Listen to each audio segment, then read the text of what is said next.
Eu avisei pra vocês. Eu avisei. Aquilo ali foi por acaso, não foi por acaso. Eu não sei se vocês repararam. Calma, eu sei que você estava esperando muito desse episódio, mas ele foi um episódio muito inteligente, na verdade, e eu tô aqui pra te contar o porquê.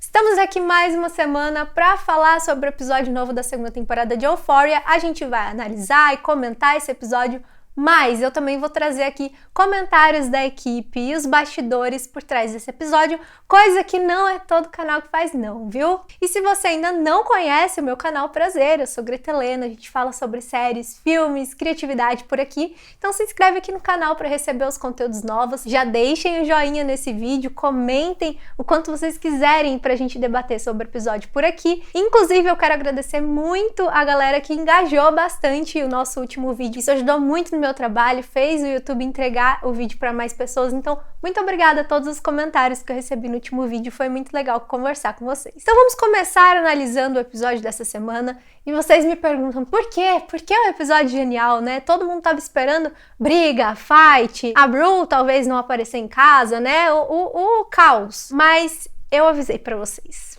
Eu avisei.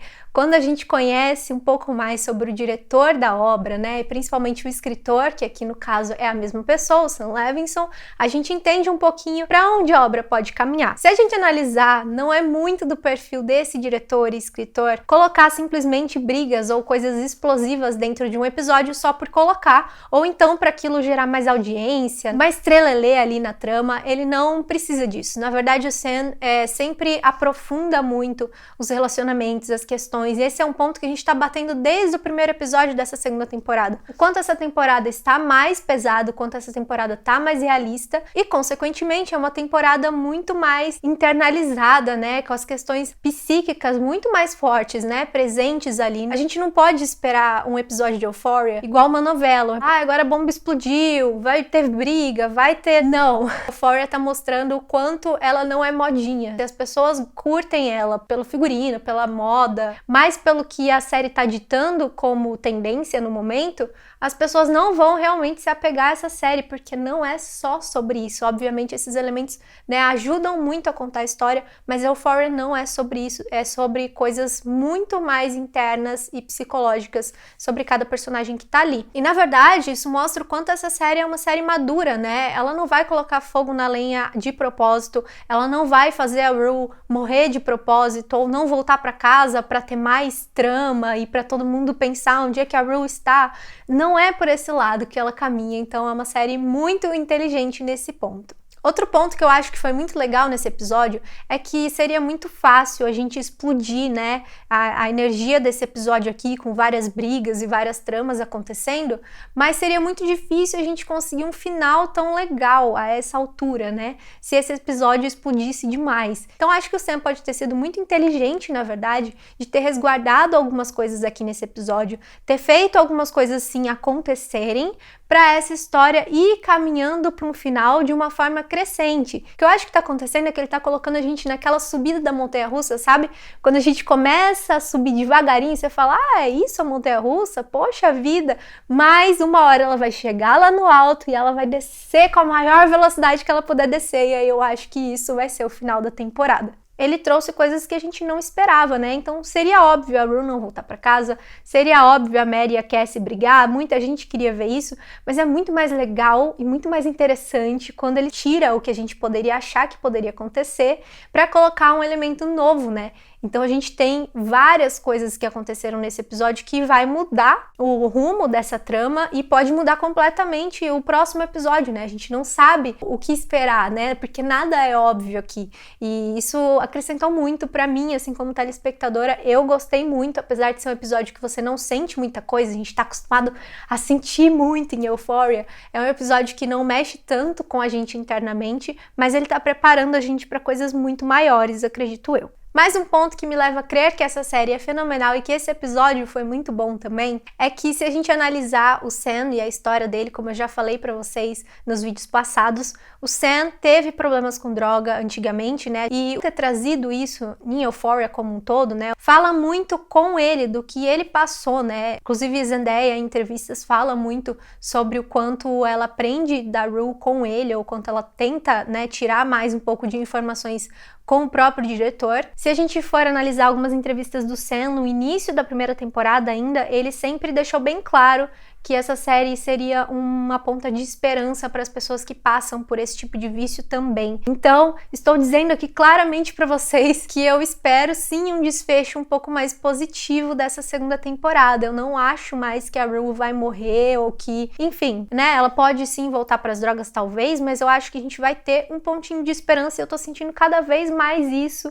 no decorrer dos episódios que a gente tá tendo. Acho que vocês podem ficar felizes aí, porque pelo caminhar e pelo que o Sam sempre disse, ele não ia colocar esse show, essa série no mundo pra tirar a esperança das pessoas. Então, obviamente que se acontecer, que isso seja algo que leve para as pessoas o quanto a droga é uma coisa pesada e é difícil de sair do vício, e aí realmente para ninguém entrar nela. Mas é isso. Claro que cada um tem sua opinião, cada um vai enxergar uma coisa dependendo do que vê, né, em entrevista ou do próprio episódio, mas tô colocando a minha opinião aqui para vocês já logo de cara, do que eu tô achando desse caminhar, de como a gente tá indo pro final da temporada. Inclusive, a gente tem uma fala da Zendaya sobre esse 6º episódio, onde ela fala que a série, né, traz sim a dor, a escuridão, mas que acima de tudo ela traz esperança, humor e alegria. Então a gente vê que tem sim uma pontinha de esperança nessa história. E agora a gente vai adentrar no episódio em si, e conforme eu for comentando cada trama pra vocês, eu vou colocando os comentários da equipe também. A gente começa com uma cena muito emblemática aqui nesse primeiro episódio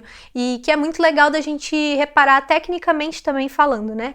A gente tem a Rue ali tentando abrir uma bala e essa cena faz a gente acompanhar o processo muito doloroso que é a desintoxicação, né? Uma cena que é muito lenta, né, comparado ao ritmo da série. Uma cena que não tem trilha sonora, que não tem fala, crua, né, não tem elementos que tiram a gente um pouco da realidade. Isso é muito inteligente da parte deles, porque quando você coloca uma cena mais crua dessa maneira, é mais fácil entrar naquilo que tá acontecendo. Então você fica na agonia junto com a personagem de meu Deus, nesse estado de ansiedade junto com a personagem. Então a bala vem como um símbolo, né, ali, do tempo e do perdão, que depois que ela conseguiu, né, ligar pro Ali, pedir desculpas por tudo que ela fez e tá indo em direção, né, à desintoxicação também, conforme o tempo vai passando e conforme ela vai conseguindo caminhar, ela consegue abrir essa bala depois. E é uma cena muito legal porque a gente entende o quanto aquilo era difícil para ela. A gente tem uma fala muito legal, inclusive, da Rue, que ela fala sobre o perdão, né, sobre ter empatia e que não é uma atitude de uma pessoa que vai definir a vida dela, ou que vai definir o que ela é, né? E isso vai muito de encontro, inclusive, com o que a própria Zendaya fala, né, da série. É uma série que busca trazer empatia para as pessoas, pra gente entender que existem sempre dois lados e que existe uma vida inteira sendo construída, né? Que nem sempre só um fato determina alguma coisa. Então, é uma fala muito bonita da personagem aí que ela vai, né, ligar pro sponsor dela, e muito legal a gente ver depois, né, o Ali indo na casa dela e toda uma cena com a irmã, com a mãe, e o quanto o Ali pode ser uma pessoa responsável, né, pela ligação dessa família. A gente sabe que tudo que essas três, né, estão passando ali como uma família, né, a mãe, a Rue, a irmã da Rue, a Dia, é muito pesado. E ter alguém que já passou por isso, que entende um pouco dos caminhos que a Rue pode percorrer, né, o que seria legal falar naquele momento e por aí vai, é muito legal ter essa pessoa por perto. Então, eu fiquei muito, né, como telespectadora, muito feliz de ver o Ali ali, mas acho que isso fala muito sobre o caminhar que a obra pode ter também, né? O quanto esse cara pode ser o alicerce ali para uma mulher que está precisando naquela hora também, não só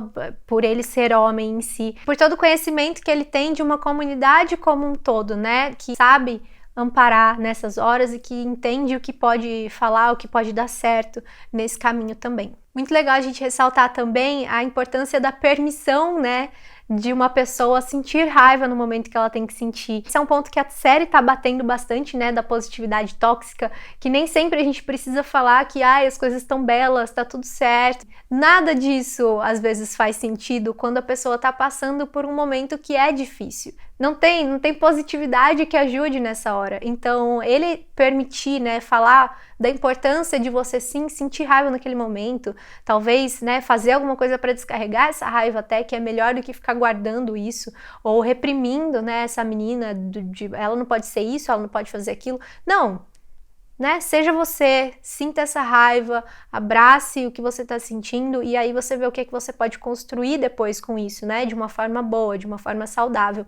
Então, tá sendo muito legal assistir esse processo também. E para finalizar um pouco desse ciclo, né, da Rue com o sponsor, a mãe, a irmã, tem uma fala muito legal que o Ali traz ali no final, que é sobre não impor para a pessoa que ela tem que ficar sóbria por algum motivo ou porque a gente acredita nela, né? Ele fala algo como a esperança vai estar onde ela, no caso a Rue, achar. Óbvio, a família tá ali acompanhando, é essencial, mas a esperança é algo que só ela vai ter em algo. Não adianta a pessoa apontar para ela onde é que ela tem que ter esperança ou por que ela tem que ficar bem. É ela que vai achar dentro dela, né? E o Ali trazer isso para ela é muito legal. Ela entende que é um caminho realmente interno, independente do que os outros estão fazendo por ela. Só ela que vai achar, só ela que vai entender. E essa busca dela, né, bate muito com aquilo que a gente pontuou no episódio passado, que muita gente não percebeu, mas teve uma cena em que ela fechou o olho e pediu, né, por favor, Deus, não me mate agora, no momento em que ela foi atravessar a rua e tinha muitos carros ali. Foi tudo muito rápido, parece que foi uma fala boba, mas diz muito sobre a personagem. Ela, no fundo, não quer ir embora, ela não quer morrer, ela quer ser uma pessoa boa, ela só não tá conseguindo lidar com tudo aquilo. Então, espero que cada vez mais ela ache essa esperança dentro dela para acompanharmos mais da Rue. Eu não vou falar em ordem cronológica sobre esse episódio, porque eu acho que ele teve núcleos bem definidos, então eu vou pegar cada núcleo e falando um de cada vez. Então, eu falei um pouquinho aqui da Rue. Antes da gente falar de Nate, Cassie e Mary, eu quero falar sobre a Cat e o Ethan. E venho contar um babado aqui pra vocês. Já tá circulando na internet há muito tempo, né? Não sei se vocês estão sabendo, sobre algumas desavenças da intérprete da Cat, que é a Barbie Ferreira, com o diretor da série. Aparentemente, né, de novo, não sei se isso é real, mas o que tá saindo muito na mídia, principalmente lá de fora, é que a Cat, na verdade, a Barbie, estava chegando atrasada em algumas gravações, que não estava respeitando algumas coisas das gravações e assim o diretor ficava, né, um pouco mais no pé dela e ela não aceitava, ela sempre respondia, então eles não estão se dando tão bem assim, então dizem que é por isso que a Cat tá tendo um pouco menos de espaço nessa segunda temporada. De novo, não sei se é verdade, mas tá aí um babado pra vocês, se vocês quiserem saber, às vezes realmente é por isso. E vamos falar sobre o que aconteceu nesse episódio aqui, que foi muito louco. Eu não sei vocês, mas eu fiquei Cat, sou doida, o que você está fazendo? A gente viu há um tempo, né, o caminhar da história dela, o quanto ela não estava feliz nesse relacionamento, o quanto isso não era realmente o que ela queria, né? Ela não estava feliz, mas ela foi pelo pior caminho possível, certo? Eles estão ali no restaurante conversando e quando ela vai contar pra ele, né, sobre o término ou o que ela tá sentindo, ela simplesmente inventa, acredito que foi inventado, a gente não viu nada sobre isso pelo menos, uma doença, né, cerebral, uma coisa do tipo super grave, pra distanciar ele, como se, eu não quero que você, né, me veja nesse estado, ou tenha que me acompanhar nas sessões e tudo mais. Logo de cara ele percebe, né, o Ethan percebe que é mentira aquilo ali, não é possível que ela estaria falando aquilo ali daquela maneira, e ele acaba entendendo que na verdade ela só quer terminar com ele, não tá tendo coragem. Ele, né, tenta ele forçar ela a falar a real, ela não arrega, ela continua na história. E aí eu tô muito curiosa pra saber se ela vai realmente sustentar essa mentira, se ela vai colocar essa mentira pra frente. A gente sabe que a Cat, lá na primeira temporada, trouxe muito sobre essa vida fantasiosa dela, né, sobre as fics que ela escrevia. Até nessa temporada a gente teve uma cena dela com um cara, parecia que saía do Game of Thrones e tal, então a gente tem uma Cat muito fantasiosa ali, e acho que isso pode ser um traço da própria personalidade dela, né, tentando sair sair da realidade ali, inventando alguma coisa no mundinho dela, na cabeça dela. Vamos ver se ela vai levar essa mentira pra frente, né? Porque se for, vai ser algo muito grande, muito ruim, ou se ficou por ali mesmo, só para eles terminarem e passou, mas quero acompanhar mais. Agora sim, vamos falar sobre o nosso trio Mary, Cassie e Nate, e a gente teve um desenrolar dessa história de uma maneira que a gente não imaginava, acredito eu. Vocês imaginavam alguma coisa parecida com essa? Achei que foi muito legal eles terem ido por um caminho que a gente não esperava, né? E a gente não ter visto a briga das duas, ao contrário, a gente viu que cada pessoa ali tá passando no meio desse processo. A gente vê ali logo de início o Nate conversando com a mãe dele e o quanto essa conversa foi profunda e fundamental para o Nate tomar algumas atitudes nesse episódio. A gente vê a mãe do Nate já um pouquinho diferente aí nessa cena, né? O quanto ela já tá mais liberta, diferente principalmente do que a gente andou vendo ela, né, nos episódios passados, na temporada passada, quando o Cal ainda estava com ela. Então aqui parece que ela voltou um pouco a ser aquela jovem que a gente viu, né, no episódio de flashback do Cal, o quanto ela era, né, um pouco diferente da galera, mais pra frente e tal. E aqui a gente tá vendo ela voltando a essa essência dela, então ela tá ali bebendo com o filho, é uma conversa muito bizarra também, e ela pergunta pra ele, né, por quê, em que momento você virou esse cara? Porque ele era um menino doce na infância. E a gente, como telespectador, sabe o que aconteceu, né? Ele encontrou todos aqueles CDs do pai, todas aquelas imagens muito pesadas, imagina para uma criança achar e tentar entender psicologicamente, né? O que é aquilo, o que aquilo representa. Então, a gente sabe o que aconteceu com essa criança, mas essa mãe não sabe. Uma fala bem importante que eu quero pontuar aqui para vocês é que a mãe do Nate, em algum momento nessa conversa, fala para ele que ele é o problema, né? Em que momento é que ele virou essa pessoa tão ruim e a ponto de ser pior do que o pai dele, porque a gente sabe que o Cole, ainda jovem, era uma pessoa muito gente boa, muito tranquilo, e o Nate não é assim desde muito tempo, né? Então que ele é o problema ali. E aí eu vou trazer um pouquinho do que o Jacob, o ator que interpreta o Nate, falou sobre esse episódio. Ele disse que naquele momento o Jacob finalmente achou que depois que o pai foi embora, ele ia receber amor, ele ia ter aceitação. E não, foi nesse momento que ele entendeu que ainda assim ele seria um problema, ele é um problema, e que aquilo ali foi uma virada na história dele. Ele disse também que esse personagem, né, que o Nate é uma criança quebrada. E aí eu quero pontuar uma coisa muito importante aqui que está surgindo na internet, que são de teorias desse personagem ser um sociopata, não um psicopata, um sociopata. É uma pessoa que consegue manipular situações por ali para fazer acontecer o que ele quer, é uma pessoa muito fria e tudo mais, mas a gente tem que tomar muito cuidado, isso é no meu ponto de vista, tá? Para trazer qualquer pessoa que tenham problemas psicológicos ou que fazem coisas um pouco fora do normal, como sociopatia. Eu vejo esse personagem como um personagem realmente que tá muito quebrado. Às vezes não é porque ele só faz coisas da visão dele, né, egoístas no caso, que ele é um sociopata. Existem muitos outros traços que precisam bater ali para ele ser esse tipo de pessoa. Ele realmente fez algo muito maluco aqui nesse episódio, né? Mas eu não sei se a gente pode resumir tudo isso à sociopatia. A gente acaba cobrindo todo o problema psicológico que essa criança viveu se a gente simplesmente falar que ele é um sociopata e não olhar mais ainda para o passado dele. O Jacob, né, o intérprete, inclusive fala que qualquer gesto de amor esse personagem acata, o Nate acata. Então ele quer sim o amor das pessoas, ele se importa com o amor, com ter isso pra ele, né? A gente tem uma cena dele muito intensa, muito triste com a Mary. A gente vê lá mais pro início do episódio a Mary tentando tramar um plano, né, para esses dois. Inclusive ela fala que quer matar a Cassie. A gente não sabe ainda o que ela ia fazer, né, naquele momento. Ela fala que ia dar um jeito de se vingar do Nate. Provavelmente isso seria algo relacionado ao CD, porque tem imagens dela ali, né, com o CD pensando e tal. A gente tem também uma cena dela com a patroa dela, né, da onde ela trabalha. E é uma cena muito legal da gente pontuar também.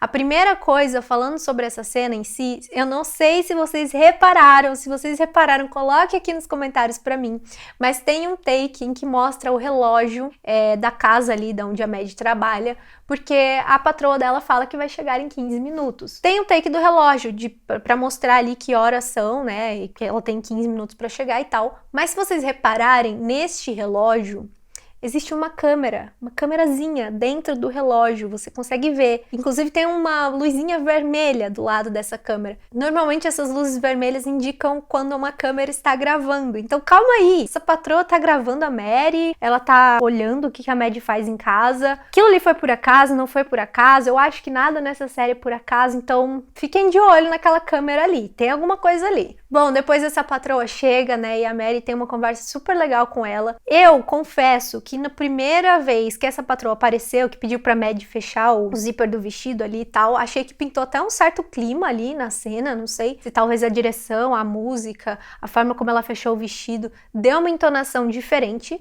E já aqui nessa cena da piscina eu não senti tanto assim, né, o lance de ter uma segunda intenção, mas eu senti muito que essa patroa pode ser, né, um ponto de apoio pra Mary ali e que trouxe algumas coisas que fez a Mary enxergar que não é tudo isso, que as coisas que acontecem na escola realmente são muito, né, fortes pra gente naquela época, mas que isso passa, que a vida adulta vem, que tem muito mais coisa, né, pra acontecer. Então acho que essa conversa pode ter sido muito importante pra Mary entender que às vezes o caminho não é se vingar ou tudo mais. Talvez ela vai entender que não é o fim do mundo, ela não precisa matar ninguém, tudo tem dois lados, certo? E aí, por essa conversa, né, com a chefe ali dela e pela cena seguinte com o Nate, a gente já não sabe que caminho a Mary vai tomar. A gente tem uma cena super forte, né, do Nate indo pra cima dela com o revólver, coloca o revólver primeiro na cabeça dela e depois ele coloca na dele. E a gente sabe que ele colocou na dele porque a Mary ama muito ele. Então, ele colocar a arma na cabeça dele significa muito pra ela também, né, machuca muito ela. Então, ele fez isso de propósito, da forma mais medonha possível, deixou a menina ali chorando, a gente sente, né, junto com ela, o quanto aquilo ali foi pesado para ela e talvez isso mude muito o rumo da Mad daqui pra frente, né. A gente também tem um pouquinho da Cassie, a gente entende o quanto tá tudo muito pesado para ela, essa menina passou por muita coisa, de novo, sem passar a mão na cabeça dela, porque ela assim traiu um namorado na temporada passada, ela tá aqui com o namorado de uma amiga que tem uma história muito complexa, mas essa menina sofreu um aborto, essa menina não consegue ter apoio, essa menina não consegue ser amada do jeito que ela quer, né? Ela simplesmente é usada pelos meninos. Então, nossa senhora, coitada, eu não queria estar na pele da Cassie de jeito nenhum. É difícil dela achar apoio ali naquela família. A gente vê muito da mãe dela, né? Essa mãe que é mais liberal, que tá ali bebendo o tempo todo, talvez tenha problemas com bebida também, mas é uma mãe que sempre tá ali tentando estar de olho nelas, estar cuidando, colocando a sua opinião. Se você parar para reparar, ela é uma das únicas mães que realmente conhece o filho e ela sabe que a Cassie tem problemas em se cortar com facas e tudo mais, então a primeira coisa que ela faz é pedir para Lexi esconder, né, aquelas facas e todos os objetos cortantes da cozinha. Então, mesmo ela estando ali no mundinho dela, ela tá ali para as filhas, né? A gente sempre vê essa mãe presente ali. A gente vê depois que a Cassie realmente tenta se cortar. É importante a gente lembrar também que ela fez um aborto e que ela não teve com quem conversar depois sobre isso. Ela passou por esse processo e tá acumulando tudo aquilo ali dentro dela sem ninguém dar o real apoio que ela necessita, né? Então, realmente, ela vai abraçar quem ama ela, como o Nate também tá abraçando quem ama ele, já que eles não encontram esse amor em nenhum lugar. O Nate muito porque ele é má pessoa, né? Mas, enfim, vocês entenderam. Pra ir finalizando, a gente tem uma cena do Nate com a Jules, onde ele estranhamente decide ser o bom cara e entregar o CD, né, com as gravações pra Jules. Essa conversa, inclusive, é muito importante pra gente entender que realmente o Nate gosta da Jules, aparentemente. Ele deixa claro ali, né, na conversa que tudo que ele falou foi real. E a gente teve vários exemplos em alguns episódios passados, né, de quando ele delirava ou tinha imaginações com a Cassie. A Jules, às vezes, estava ali no meio também. Então, a gente tem alguns exemplos de que ele realmente tem ela como uma pessoa boa ali internamente. Talvez ele queria, assim, o maior desejo dele fosse ficar com a Jules. Ele não tem a coragem, né, que o pai também não teve, de bancar esse sentimento numa época, e talvez ele só esteja com a Cassie porque é a pessoa ali padrão, que cumpre o que ele quer mostrar na sociedade, que cumpre a família perfeita que ele quer construir, que ele não teve. Enfim, tem muito do psicológico do Nate por ali também. A gente acaba não tendo muito da Jules e do Elliot nesse episódio, né, inclusive foi uma passagem meio cômica ali, em que a Rue, né, que narra o episódio, fala que hoje eu não quero falar sobre a Jules e o Elliot. Simplesmente não fala sobre eles não aparecem no episódio. A gente sabe que desde, né, dos últimos acontecimentos, eles não se falam mais, só isso. E terminando esse trio, né, Mary, Cassie e Nate, a gente vê que o Nate acaba levando a Cassie pra casa dele. Ele sabe, né, que não tá legal tudo que ela tá passando por lá e eles dois finalmente vão ficar juntos, porque agora não tem mais o rolê do CD. Mas a gente também vê o quanto esse relacionamento pode ser tóxico, né? A Cassie deixa claro, ele fala pra ele, eu arruinei minha vida por você, porque ela ficou contra todo mundo, obviamente, né? E bate nele ali, aquela batida, cena clássica que a gente tem quando a gente tem a mistura do amor e do ódio por alguém, né? Bate até que eles se abraçam. Mas é muito triste ver a relação desses dois, né? Saber que ela pode ficar totalmente dependente dele ali, porque ela tá com ele agora, ela já tá longe de casa, contra a mãe, contra a irmã, contra a melhor amiga, então ela vai depender dele. E ele é um cara que não tá nem aí pra ninguém, ele não banca as coisas dele, enfim. Vai ser pesado tudo isso, espero que a Cassie saia dessa, né? Vamos ver, tem muito pano pra manga aí. E para finalizar, o último assunto aqui é sobre, obviamente, o Fez e a Alex. Ai, nosso casalzinho amado dessa temporada, né? A gente teve uma cena super bonitinha deles dois assistindo o filme, o Fez se emocionando, eles cantando juntos, foi muito legal. Obviamente tem a parte tensa, né? A gente vê ali que a Faye, que é a menina que tá morando com o Fez ali agora, vai se comunicar com o namorado dela lá fora da casa e ele tá colaborando com a polícia na morte do Mouse, e aparentemente ela vai ajudar esse namorado, o ex-namorado dela aí nessa cooperação. Então, sim, o Fez pode estar super correndo perigo, e infelizmente o Ash não viu a hora que ela foi lá pra fora e conversou com ele. Espero do fundo do coração que não aconteça nada com o Fez, mas esse é um personagem que todo mundo, no geral, né, tá achando que vai partir nessa temporada, porque tem muita coisa em cima dele ali, e ele já falou algumas vezes que ele dá a vida pela Rue, enfim, eu acho que nessa pode acontecer alguma coisa dele se sacrificar por alguém, sabe? Talvez pelo irmão dele, já que o irmão foi o grande responsável pela morte do Mouse. Muita coisa pode acontecer, a gente já viu que essa série não vai pro óbvio, não vai pro caminho óbvio.